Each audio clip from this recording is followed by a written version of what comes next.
Okay, let's talk about the iPhone 12. So there was a time, like 10, 12 months ago, when the rumors of iPhone 12 stuff started to come out.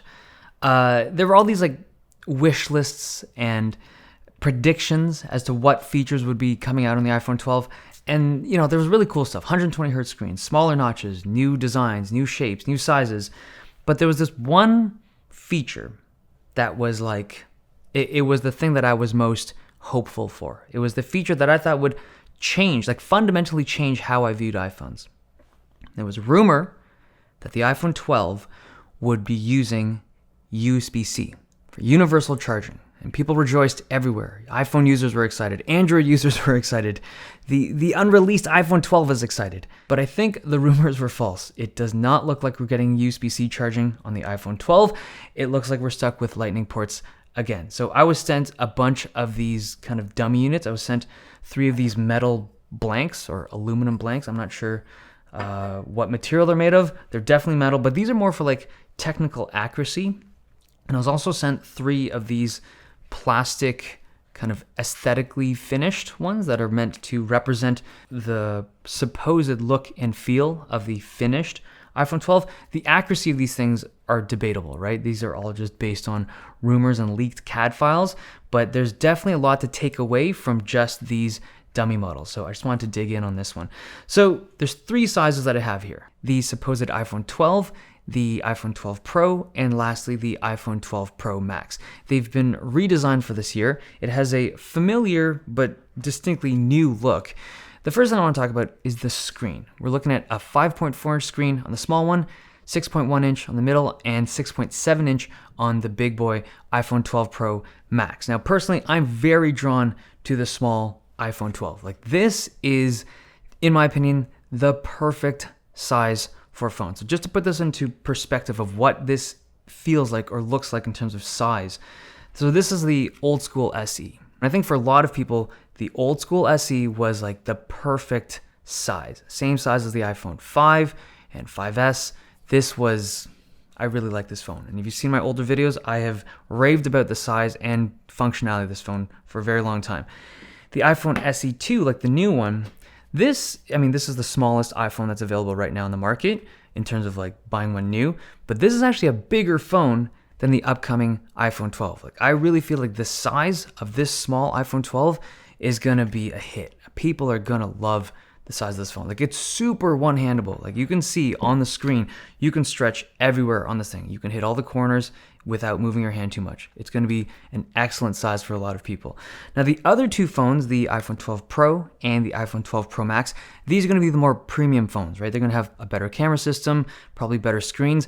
But based on just these dummy models, there's actually this feature, if you want to call it that, that exists on these 2 that is not on the base or small iPhone 12.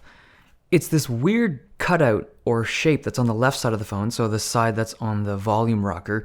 And there's a lot of speculation as to what this is for, right? Is it the SIM card tray that's now moved onto the left side? Is it for an antenna? Is it for a smart connector? No one knows for sure, but they put this in the CAD design for a reason. Like, I feel like there's some significance to this.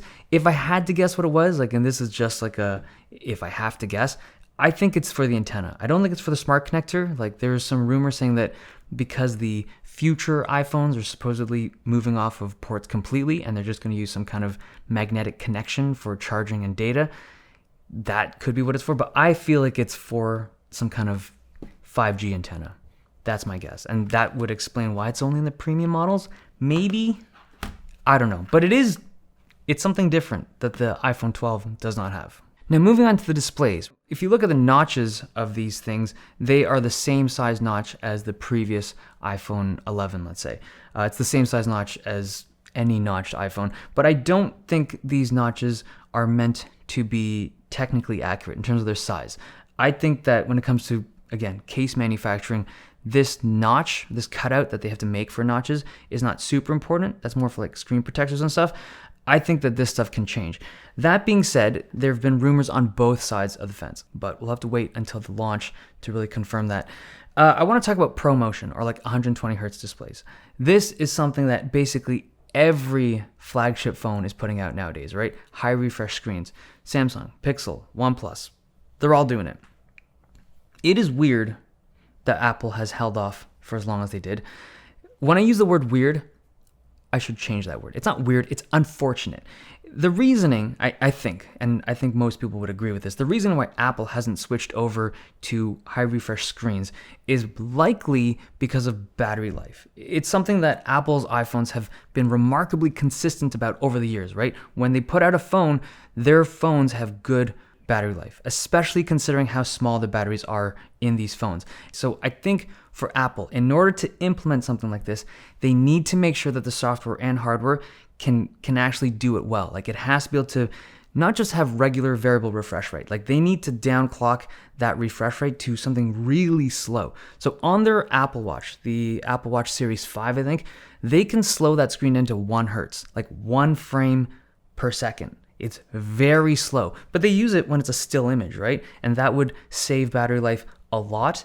I think that type of aggressive reduction in refresh rate is what Apple needs to keep the battery life on these phones as good as they have been in the past. Like, if they put these phones out and, everyone's saying like, oh my gosh, these are like, half the battery life that they used to because they have these wonderfully fast screens, I don't think it would have been worth it for Apple. So they've been waiting to get that tech dialed in so they can do it. And I hope that this is the year, because if they go for one more year with 60 hertz refresh rate screens, I think like the tech enthusiasts of this world will just lose their ass, because it's a thing. Now, personally, I've talked this before in my videos. I don't think it's that big of a deal. I used to think that high refresh screens were like the greatest thing in the world, because the first time you see it, it's the coolest stuff. But then once you use it enough, it's like, it's really nice, but it's just a fast screen. In regards to the camera systems, the camera clusters on the backs of these dummy iPhones feel inconclusive, like they're just different. Some of them have 2 lenses, some of them have 3. I think these are just derived from the existing iPhone 11 lineup in terms of just like what the camera layout would be like. We don't know. I will say though, just based on tradition or history of what Apple's camera systems have been like in their phones, when they do a body change like this, like when they have a new design, they usually don't focus too much of their efforts on making the cameras amazing, because there's so much other stuff that's going on, so much new stuff, that I don't feel like they put as much effort, as much focus on the cameras on those years. So I feel like the 2020 iPhone 12 will have an improved camera system, but it won't be like a big jump, like the way we saw like from the XS to the 11. Okay, I want to get back to the port. So yeah, lightning ports, but the bigger topic, I never made a video on this, was the whole thing about the charger or the charging brick that is supposedly not going to come inside these phones. And I don't know, man, it feels almost impossible for them to do that. I mean, they've done bold things in the past, and truthfully, when I look at electronics that I've purchased, stuff like wireless mice and battery packs, there are things that need charging that often don't include a charging brick. But I feel like when it comes to a phone, especially the iPhone, it would be the messaging would be so hard. Like, how do you explain that to your customers? Like, you'd be like, we have the world's first phone that doesn't include a charging brick. And can you imagine like the keynote? Whoever's on stage, Tim Cook, what are they going to say? How do they message that? Maybe they'll give people the options to like, if you're buying a phone, if you'd want, you can include a free 5-watt charger. It's not like we need that stuff. We're tech enthusiasts. Anyone watching this video, I can almost guarantee you have a 5-watt charging brick at home, right? You don't need another one. But that's not the point. Or is it like, I'm torn. I feel like it's a move that doesn't make any sense, but at the same time makes so much sense, because those bricks are everywhere. And the cost, the environmental waste behind it, all that. It's a weird one, but if they don't implement or if they don't include a charger in these boxes, there's going to be someone out there, like a person who goes to the phone, doesn't know that much about tech, buys the phone, and gets home and is like, I can't charge this thing because I don't have a 5-watt charging brick or any kind of charging brick at all. I can't. Yeah, that's a weird one to me. All right, pricing. This is the last thing I want to mention.